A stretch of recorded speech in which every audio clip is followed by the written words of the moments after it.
O God, our help in ages past, our hope for years to come, our shelter from the stormy.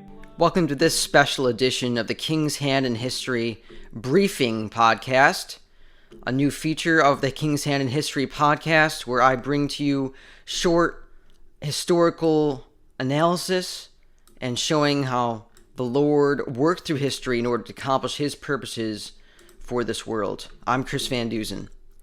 In this edition, we'll be talking about the Pearl Harbor attack on December 7th, 1941, a day that will live in infamy.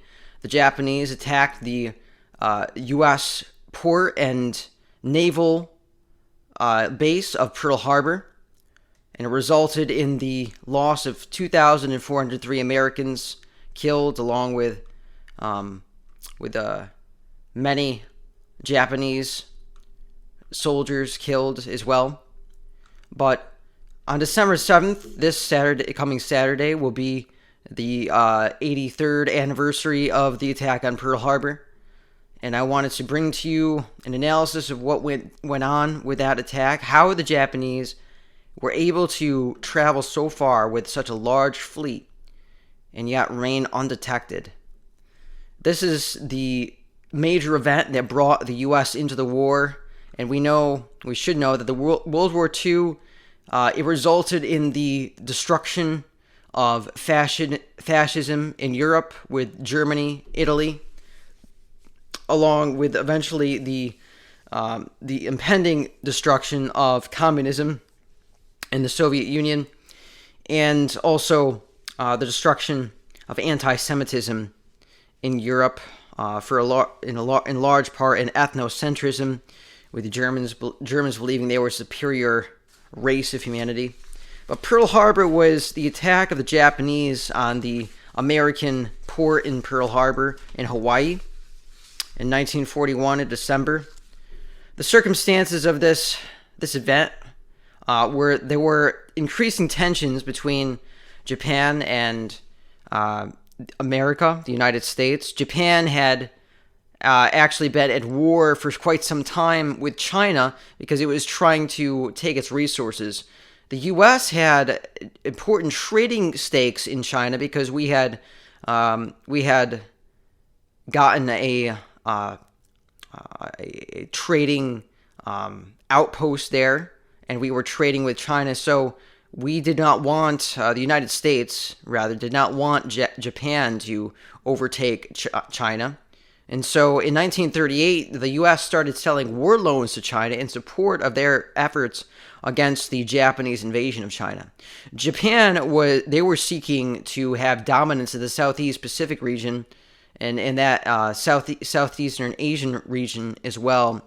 It was an empire, and they wanted to have control over all of those major islands and areas in that region so they could have more natural resources in order to be a powerful nation. In fact, the Japanese, they believed they were a superior group of people compared to other Asian peoples, just like the Germans we see, and I'm sure the Italians also had a view of themselves as being superior to other Europeans as well. But in 1940, so Japan had been fighting against China for some time, at least since 1938, and Germany had unleashed a war upon Europe when they invaded Poland in 1939. So Germany was invading Europe, and they had by the time of 1940 they had conquered France, and so they had most of mainland Europe, while Japan they had quite some inroads in China. And Germany and Italy, they made a alliance called the Tripartite Pact in 1940. So Great Britain was fighting against Germany because Germany was now a threat to Great Britain.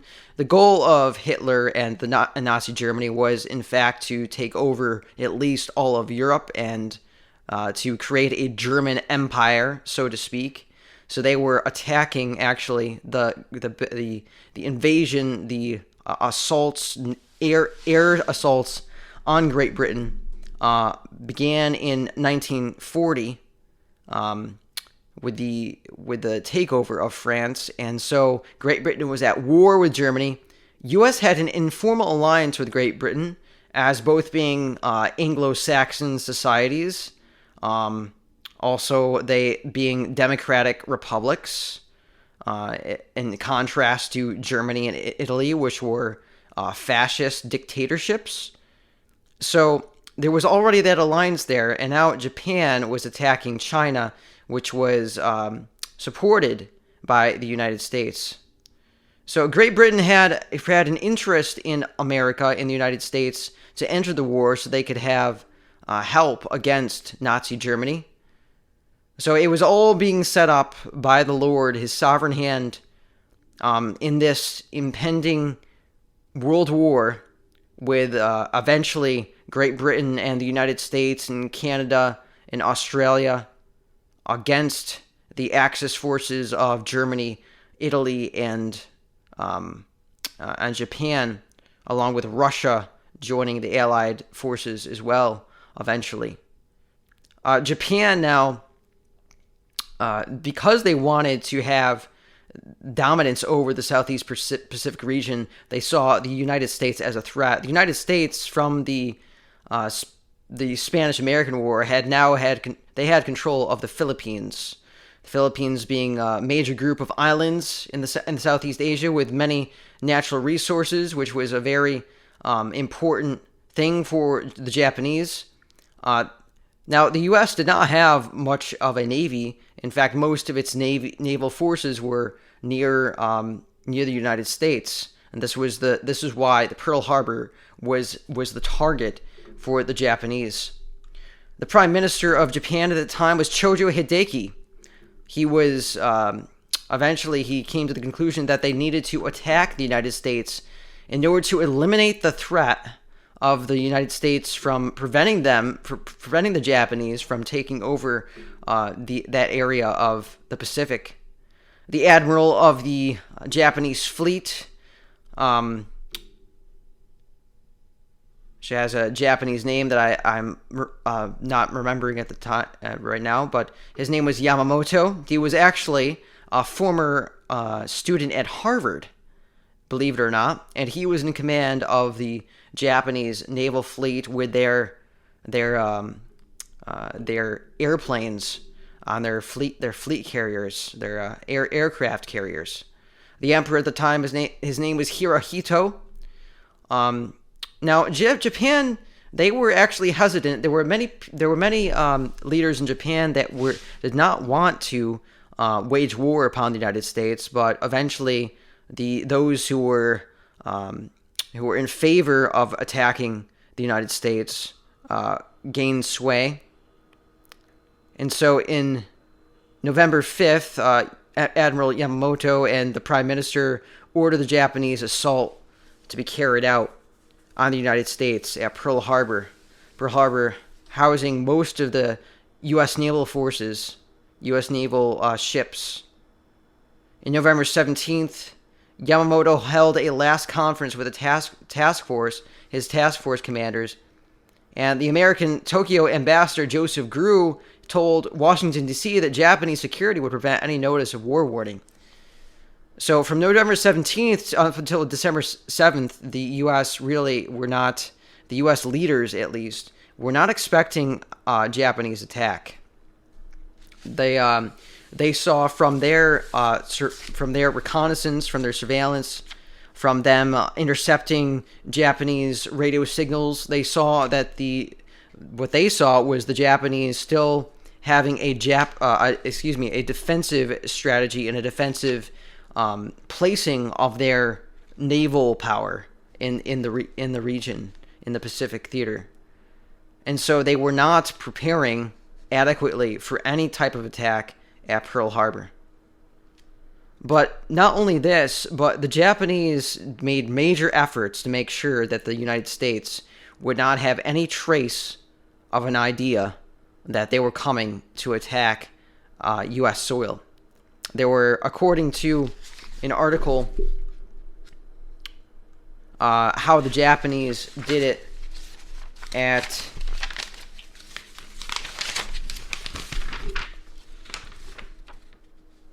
a naval history website by Robert Haniak. There were 4 main ways in which the Japanese were able to carry out their operations without being detected by United States surveillance. First of all, denial and deception. So they did deceive the United States in their movements, in their radio signals, and also in their use of their code language, in order to make sure the United States would not have any idea that they were mobilizing their naval and air forces to get near to Hawaii in order to launch an attack on Pearl Harbor. And also they used radio intelligence to intercept United States radio communications in order to understand where the United States forces were located and what their defenses were like. In addition to this, they also had spies in Hawaii. They had Japanese immigrants there that were, many of them of whom were loyal to Japan. So they had spies who would send back reports of the condition of the U.S. forces at Pearl Harbor. And they also used Operation Security.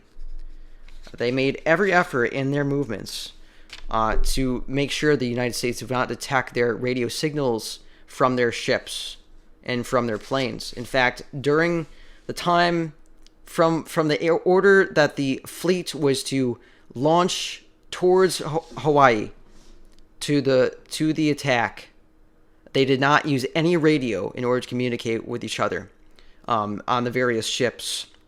The ships were many. They consisted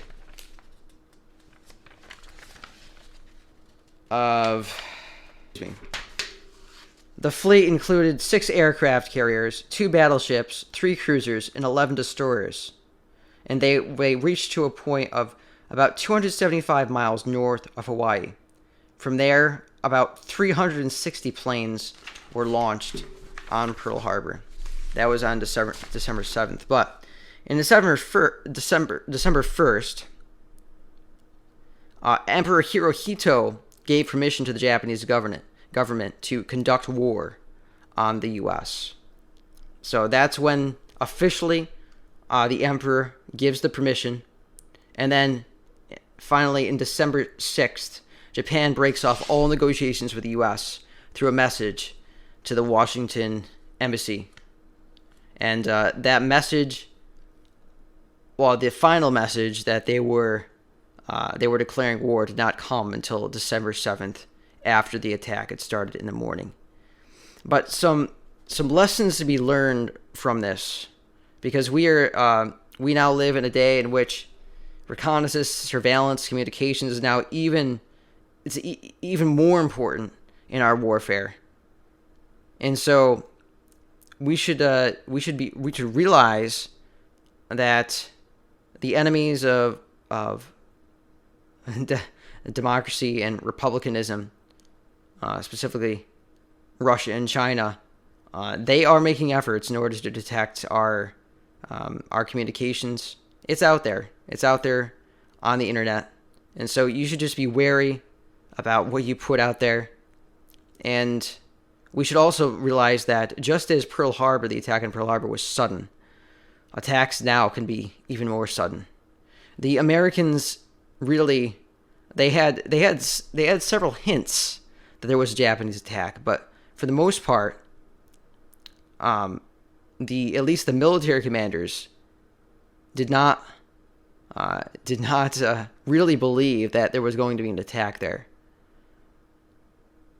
And so we should just realize that anything could happen at any moment. War could break out at any moment with these tensions with Russia and with China against the United States, and Great Britain, and so on. So we need to be just continually seeking the Lord and praying for good leaders, praying for our leaders, our political leaders, our governors. They would have wisdom. And also to turn this to a spiritual lesson, the devil, he uses subtlety, he uses deception. He lies to us with the things of the world. He lies to unbelievers and believers alike, but if you are a believer in Jesus Christ, he lies to you. And so you need to be on guard at all times, making sure that you are not deceived by subtleties and by little temptations of the world. We should not be like the Americans before Pearl Harbor that did not make adequate preparations to stave off an assault and the destruction of forces at Pearl Harbor. And so the planes were not even under protection, and they were arrayed in such a way that it would be extremely difficult for them to be mobilized to actually take flight and defend. And most of these ships, if not all of them, were actually moored in the ports so they could not easily travel. And also the sailors and the soldiers, the airmen, they were not on their guards. We need to be, as believers in Jesus Christ, as soldiers of Christ, we need to be always on our guard, being careful, being watchful, because the devil prowls around like a roaring lion seeking someone to devour. We should be sober-minded, and we should be aware of the devil's schemes, and just keep lookout for any temptations and for any snares that would hinder us from following the Lord and obeying him. There are many. So I hope you enjoyed this edition of the King's Hand in History briefing podcast.